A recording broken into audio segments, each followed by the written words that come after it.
اعوذ باللہ من الشیطان الرجیم بسم اللہ الرحمن الرحیم السلام علیکم ورحمۃ اللہ وبرکاتہ۔ عزیز طلباء و طالبات، امید ہے کہ آپ سب اللہ تعالیٰ کے فضل و کرم سے خیر و عافیت سے ہوں گے۔ آج ہم اسلامیات کے باب ششم ہدایت کے سرچشمے اور مشاہیر اسلام کے سبق نمبر 1 حضرت داؤد علیہ السلام کے معروضی سوالات کا مطالعہ کریں گے۔ عزیز طلباء و طالبات، اب ہم مشقی سوال نمبر 1 درست بیان پر ٹک کا نشان لگائیں کا مطالعہ کریں گے۔ جز الف، حضرت داؤد علیہ السلام کے جد امجد ہیں۔ الف، حضرت صالح علیہ السلام، ب، حضرت ہود علیہ السلام، جیم، حضرت لوط علیہ السلام، دال، حضرت یعقوب علیہ السلام۔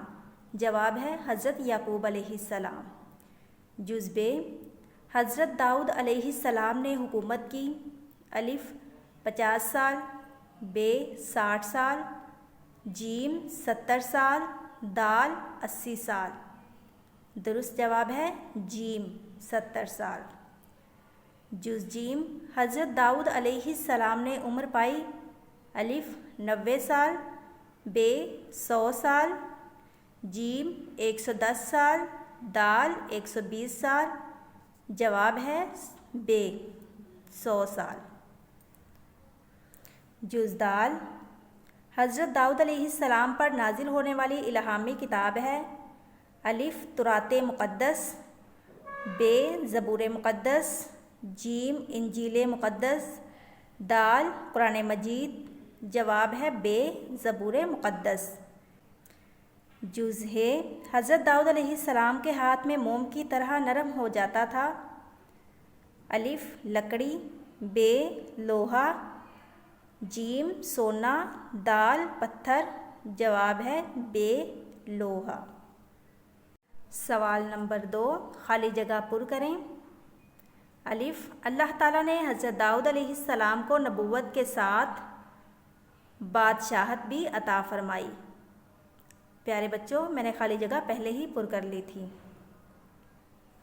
جز ب، حضرت داؤد علیہ السلام نیکی کے کاموں میں اپنی مثال آپ تھے۔